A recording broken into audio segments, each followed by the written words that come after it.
తెలియదండి. ఇలాంటి ప్రకృతి విపత్తులు జరిగినప్పుడు మీరు ఆ క్రాప్ ఇన్సూరెన్స్ చేయించారని, ఆ డబ్బులు పడిపోతే మేము తీసేసుకున్నాం తప్ప మీరు చేశారని మాకు తెలియదు అనేది. అదేదో ఒక ఆటోమేషన్ విధానం లాగా జరిగిపోయింది. కానీ ఇప్పుడు ఇంకొక రూపాయి కూడా వాళ్ళ ఖాతాలో పడలేదు, ఇస్తారన్న పరిహారం కూడా ఇవ్వలేదు. ఎలా చూడాలి దీన్ని? ఇక్కడ నేను చెప్పాను కదా, మీడియాకి అవగాహన లోపం వచ్చేసింది.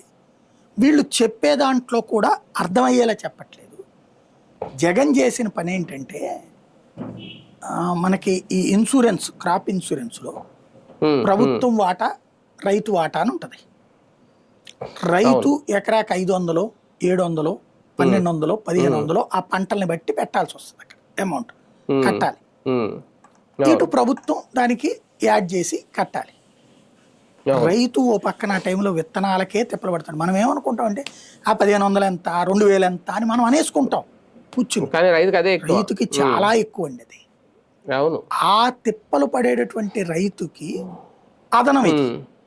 కాబట్టి ఇది పోయినప్పుడు చూసుకు సర్దాలు ముందు అంటే మనకి పెళ్ళప్పుడు భరణం గురించి మాట్లాడితే ఎట్టుంటది, రేపు మనం విడాకులు తీసుకుంటే అట్లాగే ఆలోచిస్తాడు ఏ రైతు.